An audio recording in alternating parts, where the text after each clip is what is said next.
Late at night on June 26, 2023, a young woman was seen moving through the corridors of a roadside hotel in Kingsport, Tennessee. She knocked on doors, one after the other. Guests inside the rooms began to notice something unusual. The woman seemed distressed. Staff at the hotel soon approached her, and they warned her that she needed to stop disturbing the other guests. For a moment, she disappeared from the hallway. Then she was seen again, this time hiding inside the building's laundry room. At some point during the night, police arrived at the hotel for an unrelated call. And when the young woman saw the police vehicle outside, she ran. She ran past the hotel. She ran into the woods behind the building. In this video, I will share with you 7 disturbing pieces of evidence, trying to answer this one central question: where is Layla?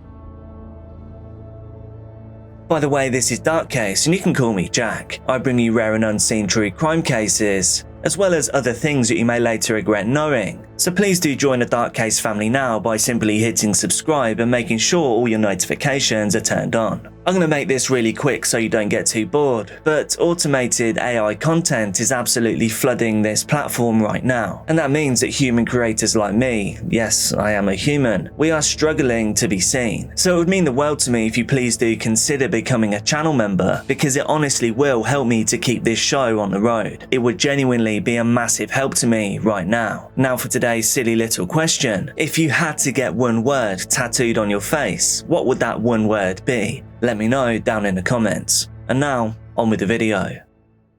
Layla Marie Santanello was born on August 5, 2002, in Neptune Township, New Jersey. Her parents were Jennifer Santanello and George Emmett. Layla's parents separated when she was still very young. After that, she was raised primarily by her mother, as well as her maternal grandparents. From an early age, Layla was known for being creative and expressive. She enjoyed creating art, and she liked drama and theatre. Layla also enjoyed music and singing. Family members later described her as someone who had a strong personality and a lot of energy. As a child, Layla was diagnosed with ADHD and dyslexia. Those challenges sometimes made school more difficult, but they also helped to shape her personality. Layla often threw herself into creative activities, places where she could express herself freely. Despite the challenges, she eventually graduated from high school early. After finishing school, Layla began working and trying to build an independent adult life. In April of 2021, she gave birth to a daughter. Her daughter's name was Nova Grace. Layla was 18 years old when she became pregnant, and becoming a mother at a young age brought enormous changes to her life. At this same time, she was also dealing with several personal struggles. Following the birth of her daughter, Layla experienced postpartum depression. Around this same period of time, Layla also suffered a significant loss when her grandfather passed away. And remember, he was one of the people that helped to raise her. All of these events happened close together. Family members later said that this period was extremely difficult for her. It would be during this time that Layla also began struggling with substance addictions. According to those close to her, one of the substances involved was fentanyl. That addiction began to affect different areas of her life. Eventually, Layla's mother, Jennifer, was granted temporary custody of Nova Grace. For Layla, that situation created additional pressures. But despite all of these struggles, Layla still remained deeply connected with her daughter. Her family later said that Nova Grace was the most important thing in her life. By early 2023, Layla had moved to Kingsport, Tennessee. There she was living with her boyfriend, Michael David Thompson. The two of them were staying at a home on Dale Street. It was a residence belonging to Michael's mother. The dynamic between the two of them also created an unusual situation, a situation that would complicate the case, because for months before Layla disappeared, the couple had been sharing one single phone. Layla's own phone had been taken as evidence during an earlier arrest involving Michael. Michael's phone, meanwhile, only functioned on Wi-Fi. As a result, both of them use the same accounts and the same device to communicate with other people. That detail would later make it extremely difficult for investigators to determine exactly who sent certain messages, and it would become one of the many confusing elements in the days leading up to Layla Santanello's disappearance. By June of 2023, Layla Santanello had been living in Kingsport, Tennessee for several months. It's worth mentioning that in the home that she was staying at with Michael David Thompson, there was also members of his family living there. In the days before Layla's disappearance, something changed inside that house. On June 23, 2023, Layla and Michael had a serious argument. This disagreement became intense enough that Layla decided to leave the home. She packed up some of her belongings and walked out. For Layla's family, this was immediately concerning, but what happened next created even more confusion. On the evening of June 24th, messages were sent from Layla's Facebook account to her mother. The person sending the messages asked a strange question. They wanted to know if Layla had been arrested. More specifically, the messages asked whether Layla might be in jail. Because Layla and Michael had been sharing devices and accounts, it wasn't immediately clear who had sent those messages. Layla's family couldn't tell whether Layla herself had written them, or whether someone else had access to the account. Either way, the question raised concerns. If Layla had simply left after an argument, why would anyone believe that she had been arrested? Layla's family began trying to find answers. They called local hospitals. They contacted jails in the area. They searched for any sign that Layla had been detained or injured, but none of these searches produced any results.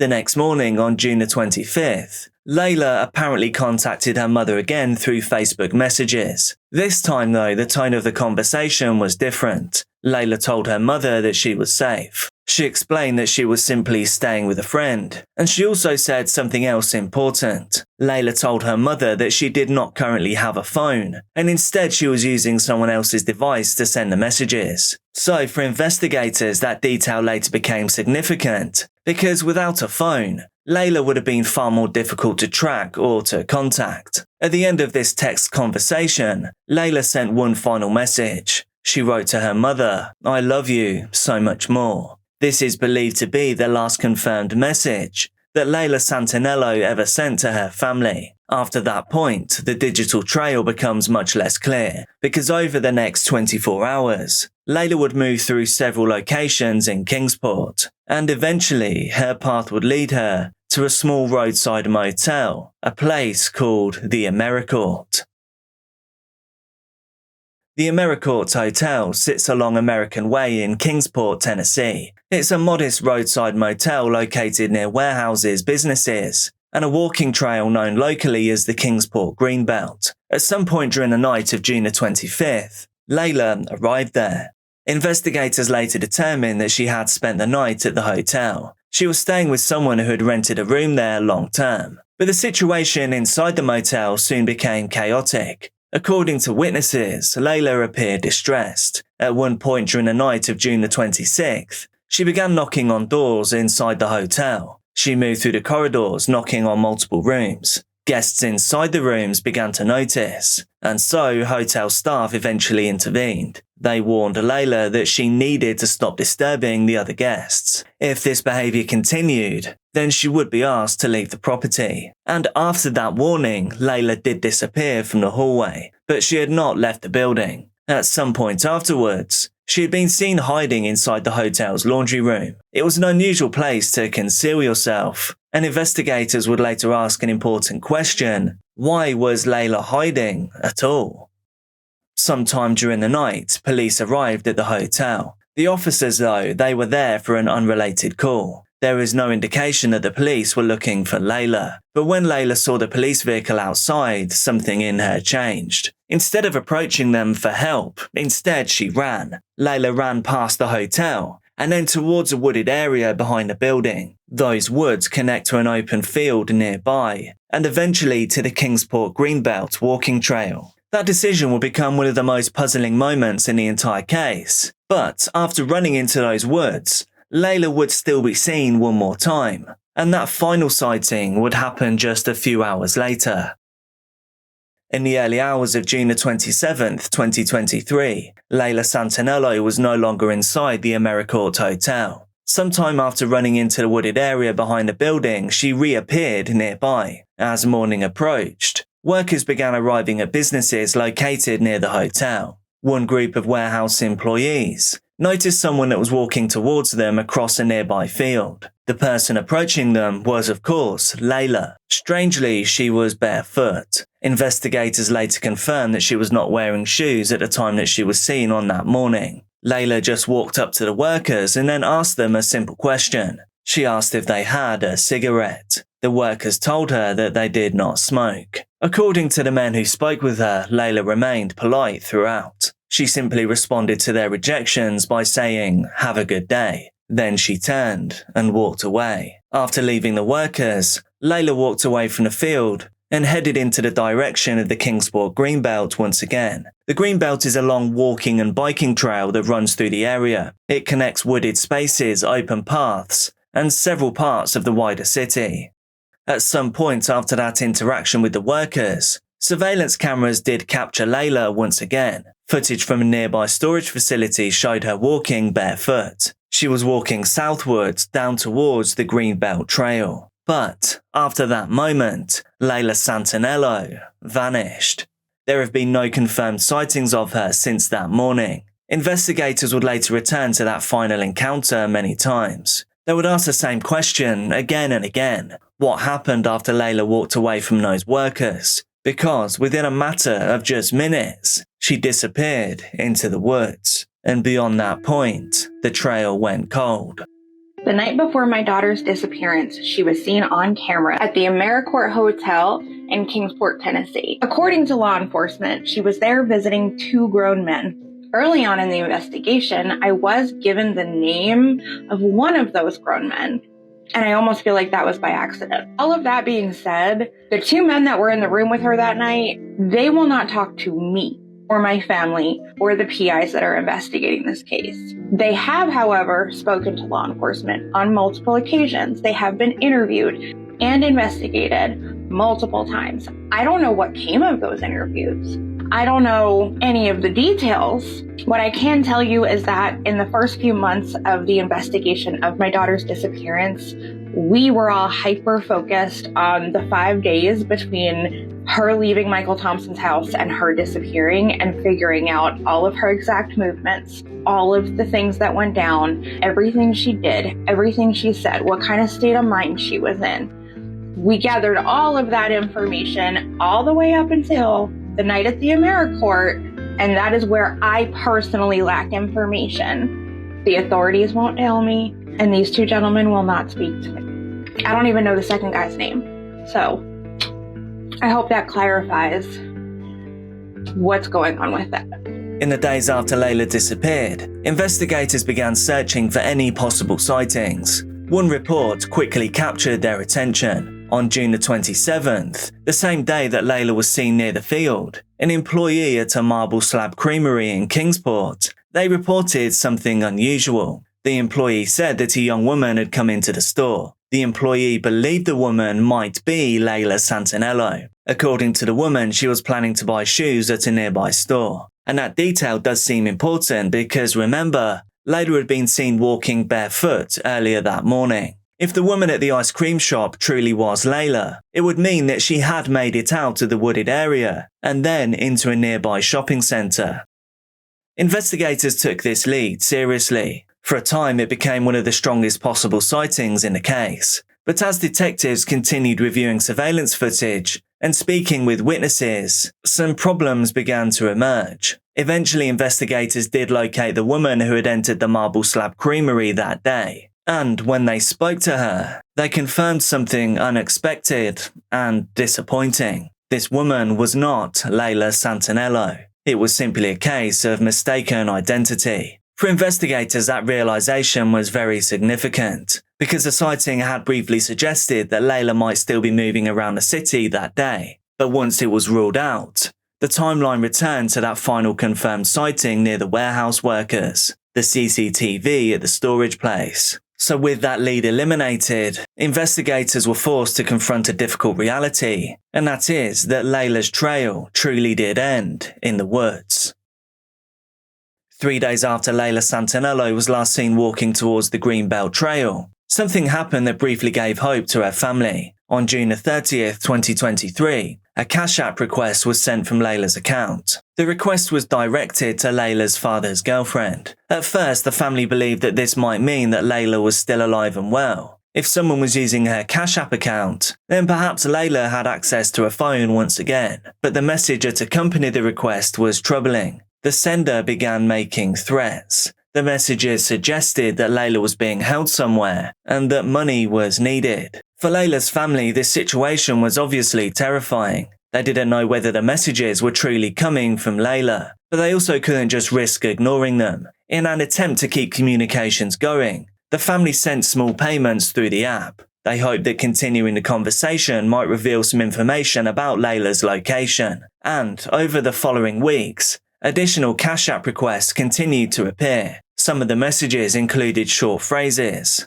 One message contained the letters TWLMG. Family members believed that this might stand for "They won't let me go." And if their interpretation was correct, it indeed suggested that Layla may well be in danger. These messages created a new disturbing possibility. Had Layla been taken somewhere after she disappeared? Had she perhaps been trafficked? Or was someone exploiting her disappearance in order to extort money from her family? Investigators began tracing the activity connected to the account. What they eventually discovered would lead to an unexpected development in the case, but it would also raise even more questions about what had really happened to Layla.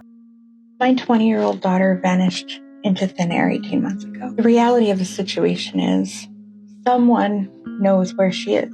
And today I would like to address that person or persons.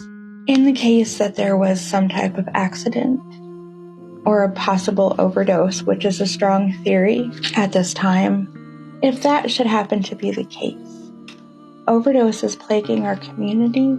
We're losing so many young people. Just so many lives are being lost to this. And to top it off, the way that the laws read here, with certain substances, in the event of an overdose death, whoever provided the substances can be charged with second degree, you know what. And so, if you are present during an overdose, and maybe you shared with your friend and now they are no longer alive, it can be a really scary thing. You've lost your friend, it's traumatizing, and then you may lose your life. I understand how scary that can be. I get it.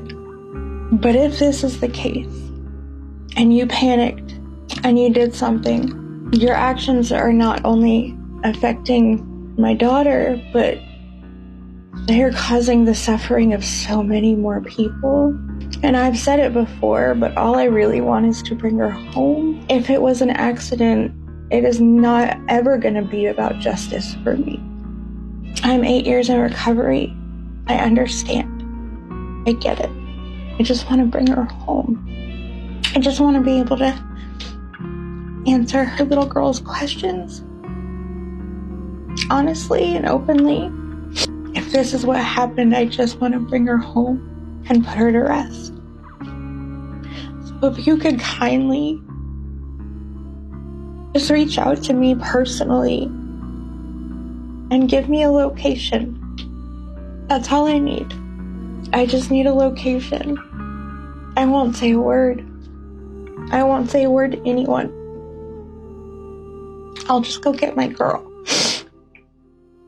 In February of 2024, nearly 8 months after Layla Santanello disappeared, investigators announced a significant development. A Sullivan County grand jury indicted Michael David Thompson. Just a reminder, Michael had been Layla's boyfriend, the one she was living with. The charges included identity theft, theft under $1,000, fraudulent use of credit cards or debit cards, and extortion. According to investigators, these charges were connected to the Cash App messages sent after Layla vanished. Authorities believe that Michael had impersonated Layla in order to request money from her family. On March the 4th, 2024, Michael Thompson was arrested and booked into the Sullivan County Jail. His bond was set at $15,000.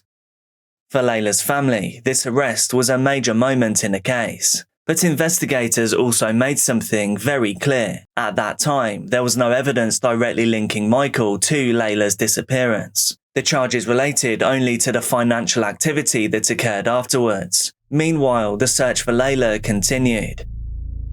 Did I ever suspect my missing daughter's boyfriend of being involved in her mysterious disappearance? Sure. Hi, my name is Jennifer Santanello, and my daughter Leila disappeared out of Kingsport, Tennessee on June 27th of 2023. You suspect everyone.